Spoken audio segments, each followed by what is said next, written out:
Morning. So it's Wednesday. Finally got last week's video out. Two reasons for that.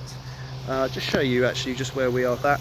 This is the long stuff that we cut last week, and then this stuff now needs to be brought down as the short stuff. We've got Jacob who's helping me out. Can you see him over there?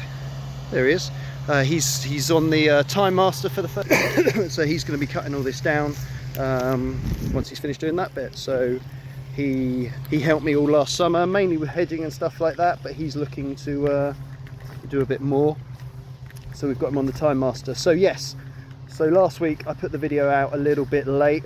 One, because obviously we were away camping, and secondly, so I didn't have time to edit it, and there wasn't much for one, I don't want to edit a video when I'm away with the family camping, and two, there wasn't much signal, so I couldn't really have posted anything anyway.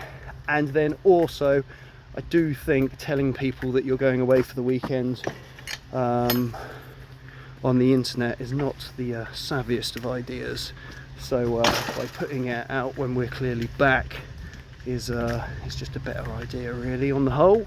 So so that's that. So today this is usually a Thursday lawn, but we're doing it today just to get the mowing done. Then we've got a mowing and a hedge job to do, and then tomorrow that just frees us up to go back to that house we did the hedging at last week and finish off around the pool side. And then there's a perimeter hedge they want doing. I've locked the door. There we are. So yeah, busy. Jacob's with me tomorrow. Wife's away, but she's doing school drop-off, so we'll be away early tomorrow. And this is a new thing, because obviously I can't have both car seats in the van and have somebody else in the van as well. So this is another first for me tomorrow. I'm going to have to get him back, dropped off, and get the car seats on. So normally where I'd go from a job straight to pickups, I'm going to have to go home first to get the car seats, if nothing else.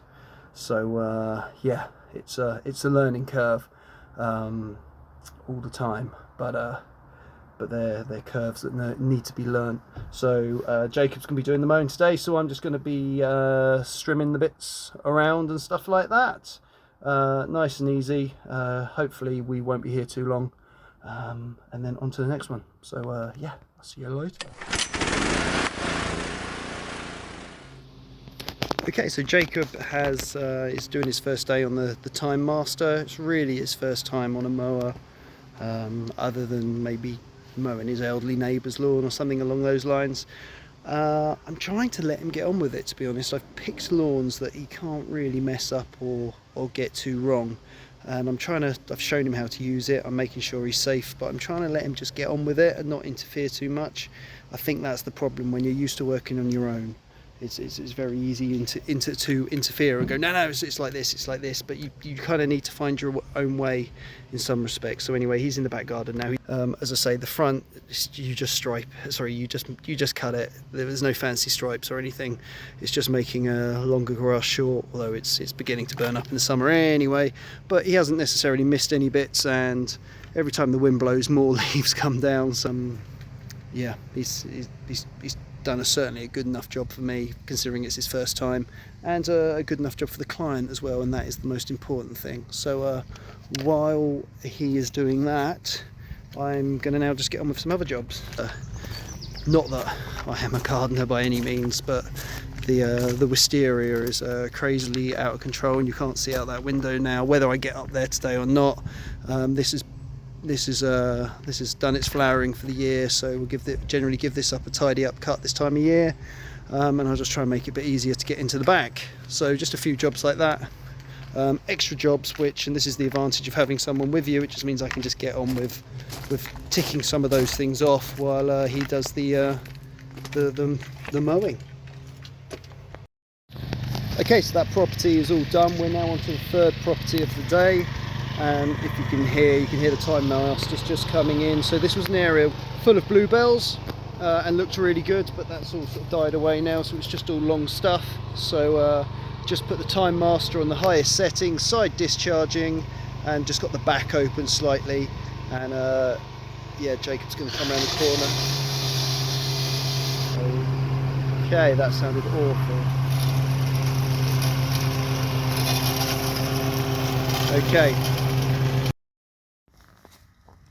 Okay, so that horrific noise you just heard was actually this plate here. Now, if anyone's got a Timemaster, they'll know exactly what I'm talking about. This gets knocked so easily, and then what happens is when the blade comes round, it's in the way. Now, normally it's this bit here, but you can see there, it's actually this bit up here. So if you've got steel toe cap boots in, normally you can just bash it, kick it back. But because it's a bit further in, I'm actually just going to use a hammer just to flatten it out. To be perfectly honest, I think it's a design fault. People I've spoken to who've got Timemasters have just took them off. On my other Timemaster, I've took it off already. It just is just an absolute pain in the ass. So yeah, anyway, that's that. Problem solved.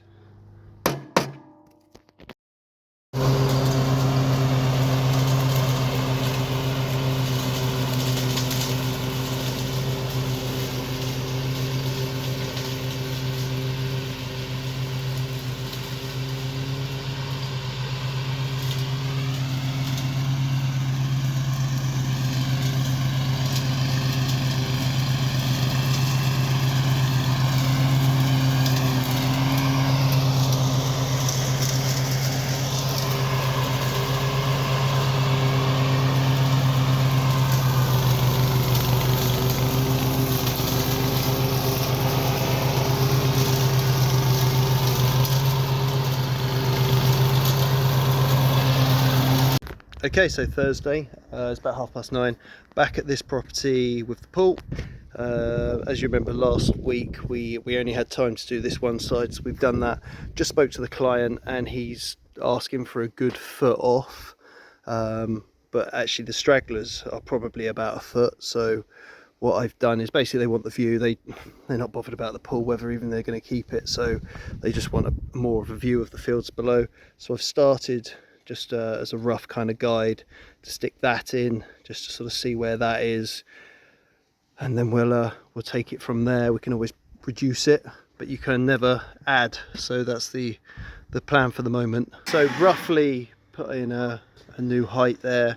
I fear he's going to want more off, which is fair enough, but yeah, as a rough kind of guide, that's kind of where we're at for the moment. We're getting there. We've brought it down quite a bit. You can see there, I just left that bit because I know the client was had some calls that didn't come out, so I wanted to show him exactly how much we've taken off. And maybe if I put a photo in, if I stand here and put a photo in now, you'll see quite how much we've taken off. So yeah, so we've just got that bit to do, smarten it up a little bit, and then the section behind the pool house hut thing, and then we'll move on to over here and this perimeter hedge along there. What I tend to do when I'm hedge cutting is do like an initial cut to get the most of the growth off, then sort of bash it around with a rake or a blower just to get all the straggly bits down, and then give it like a tidy up once over. So what I'll probably do is get Jacob to actually do that first cut, to just get him used to using a hedge trimmer.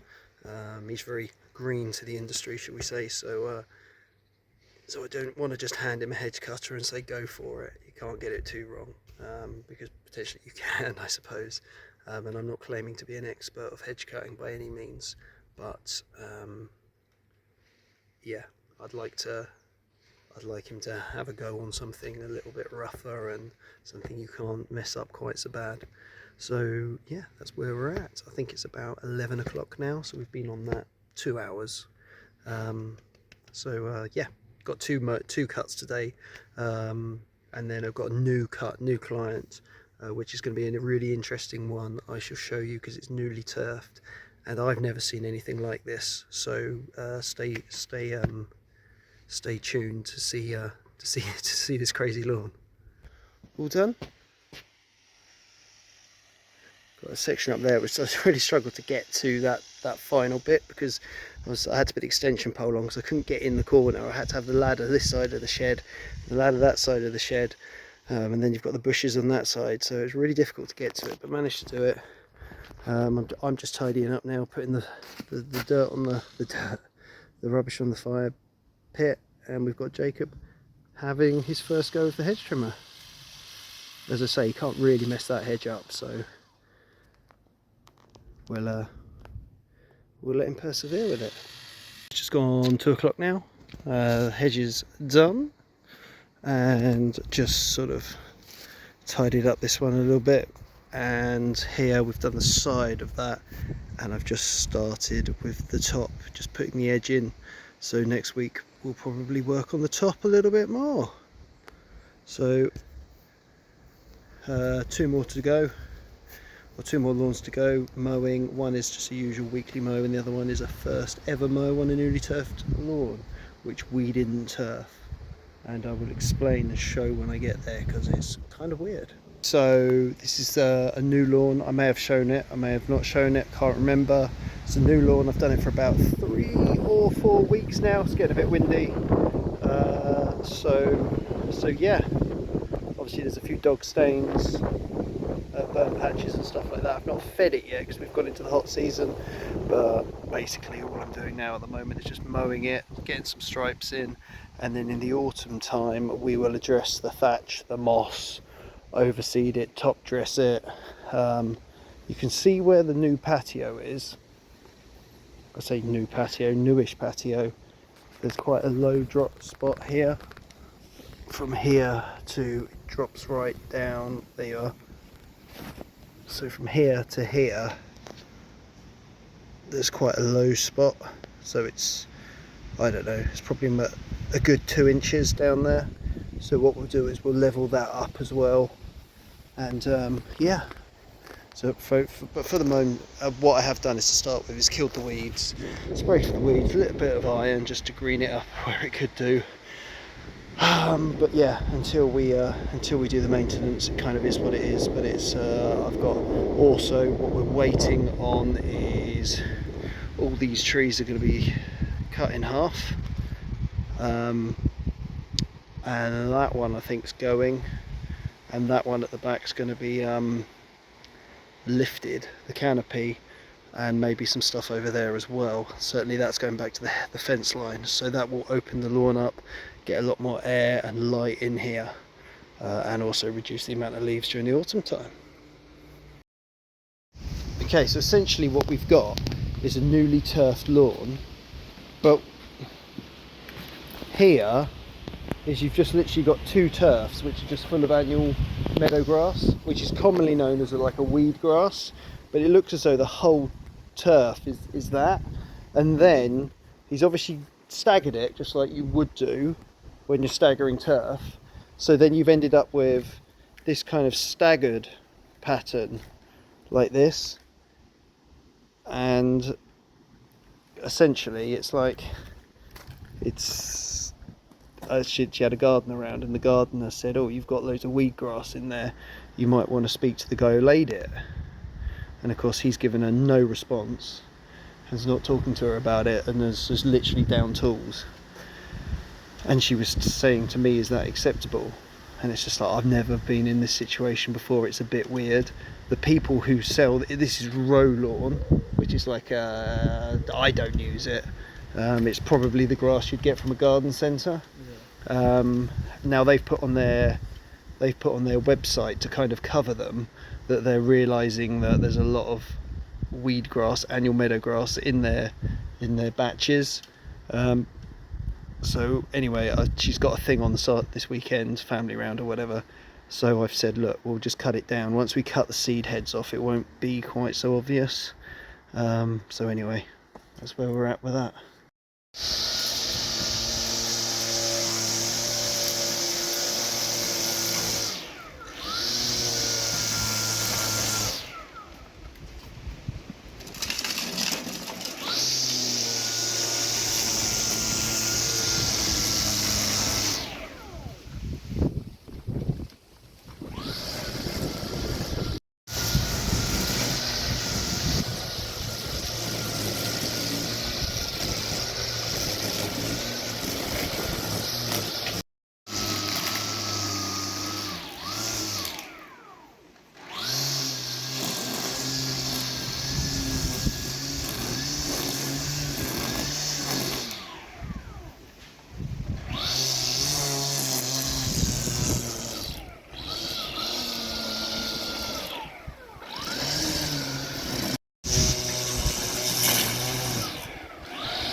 Okay, so we took off basically over half a bin full on this tiny little patch. As I'm walking, I mean, it looks like a dog's dinner, doesn't it? But it's cut. I cut it on the highest setting and I took it down 1 notch. The key to mowing lawns for the first time is to bring it down slowly. But as I'm walking around, it's all a bit undulating, and I just don't think it's been compacted very well or leveled very well. So hey, we can only do what we can do. But yeah, we'll look to cut this, or maybe not me, but somebody will, maybe the client will cut this themselves in about 3 days time, maybe, just to keep on top of it and get the growth down and get it trained to be mowed, because at the moment it's all over the place. But yeah, I mean, it's got the makings of a good lawn, but it's unfortunately far away from it. Okay, so first house of the day, we're property. So the front lawn just blew all the leaves off. It looked like autumn out there, and the back first third, I treat as well, so cleared up all the leaves. In some patches it looks quite long, quite lush, could do with a cut, but other areas not so much so. But it's been raining all morning, it's kind of stopped for a second, so I got a camera out, and essentially I fed the lawn with a 12-4-8 Rigby Taylor fertilizer, which is sort of kind of like my, I don't really have go-tos, but that is, I would say that is my go-to summer fertilizer.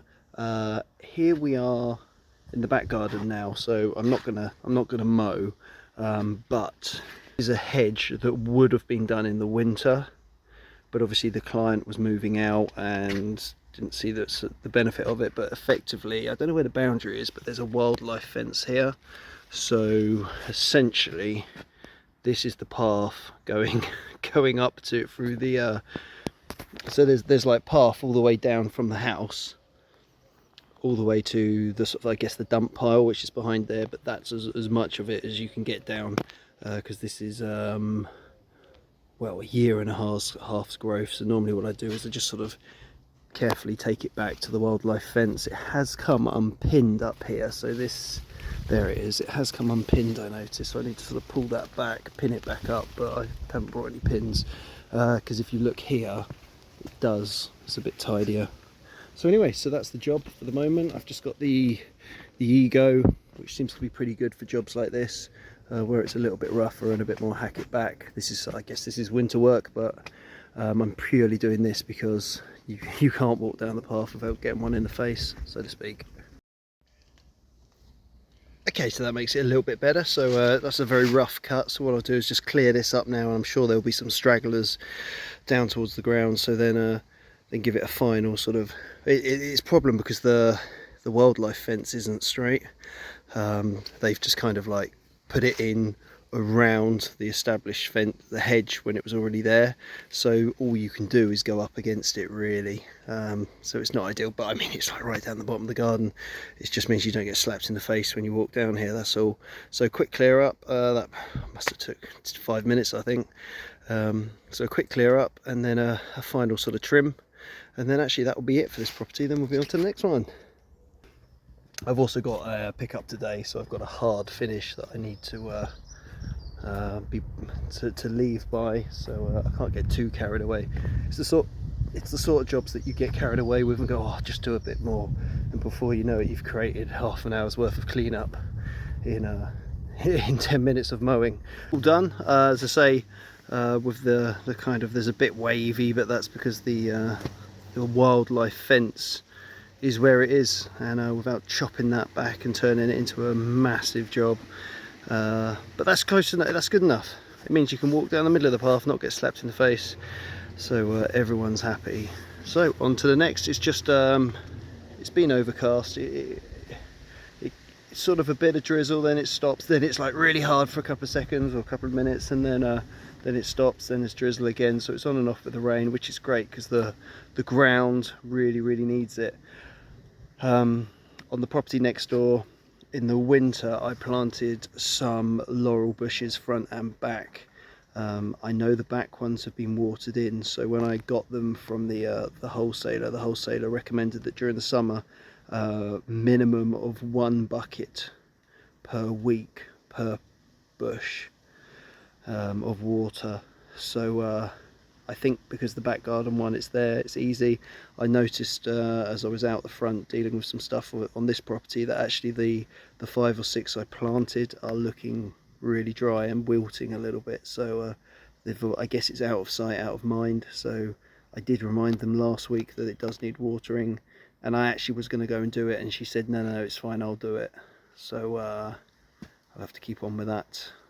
Keep on at them for getting that sorted, because during the summer it needs that water, and also for them, it's a privacy hedge as well, and there is also an established hedge there, so we're basically just filling in the gaps from some stuff which was from some other bushes that had sort of died due to the drought of 2 years ago. So yeah, keep up with your watering. Okay, we're house 2. I can't really justify mowing the grass, to be honest, which is fine. So just a little leaf tidy up, and a feed. Now, I think this here is a makeshift measuring jug, because I was trying to explain to them last week how to water properly. How do you know you're putting enough water down? And I said, the whole sort of tuna can trick of sticking a tuna can down, and then what you do is you would turn the water on. You're looking for about half a tuna can in one sitting when watering, to make sure that you've put enough down. So what you would do is turn the hose onto something which is appropriate. Too much power might be watering your neighbours' gardens, and as well, not too much power. So you find the balance, but you work out whether that's a quarter turn or half turn. So then what you then do is turn your sprinkler on at that quarter turn or whatever it is, with your tuna can sort of somewhere where it's going to fill it up, and then start the clock, start a stopwatch, do it on the hour, whatever it is, and then just keep monitoring the tuna can until it's half full. Once it's half full, then that's roughly enough for what you need for that sitting, and then take the time. So let's just say it's 10 minutes, 15 minutes, whatever that will completely depend on the sprinkler you've got. It will also depend on the wind, the time, water pressure. If it's really, really windy, what you might find is that the sprinkler, although it's going from here to here, you might find that when it gets to here, actually all that stuff's being blown that way. So essentially, rather than being from there to there, it's actually only going from there to there. So that's something to think about. So if you've got a 2 tuna cans, you put one side, one the other side, and if one's full and the other one's not, then you know that you're not getting an even spread, and then that could be because the sprinkler's not set up properly, or it could be because of the wind, as I say. So there's a few little things just to work out, and I mean, essentially, if you're not doing it right, then you'll know, because you'll have a burnt up patch. A lot of these big properties, it's too much for them. They'd be 24 hours moving sprinklers around. So this particular property, the owners are doing their best, but yeah, it just needs more ultimately. It is now due its summer feed, so we'll be doing that. One of the problems is obviously the dog burns as well, because of the dog burn patches. You have the burn patch, and then you have the outer circle of the nitrogen, which is the right mixture. The middle bit's too concentrated. The outside bit is actually diluted enough that it brings it up really green. So what you end up in the summer is sort of these burn patches, a semi-dormant lawn with really strikingly green round circles all over it, and that almost makes it look worse. So by giving it a feed now, and it looks as though it's going to rain for the rest of the day and over the weekend, that's going to water that in. It's got a touch of iron in there, like 0.5%. That's just going to help give the lawn a bit of colour. So hopefully what it will do is just sort of dilute that kind of strikingness of the dog burn patches. So yeah, car whittled on then, didn't I? But yeah, essentially monitor your sprinkler is what I'm saying. So just another one. So this is the third lawn. If you remember last week I cut all the long stuff at the back. So there we are with that. So all I'm doing today is just going to trim these up and then just feed the front lawn. I've cleaned the leaves up which have fallen around, but yeah, just trim 1, 2, 3, 4, and there's one behind that middle one there. Unfortunately, that is where the story ended for this week. I did get the shrubs trimmed up, and then I got a phone call from the nursery saying that my 1-year-old had a high temperature and I had to go and pick him up immediately. So it was a case of pick up all the tools and get back as quick as I could. He seems to be okay, it's fine. I think it's just he's teething, but unfortunately sometimes things like that happen, and family comes before work, as we know. So that's it for the week, and hope you enjoyed this one. See you in the next one.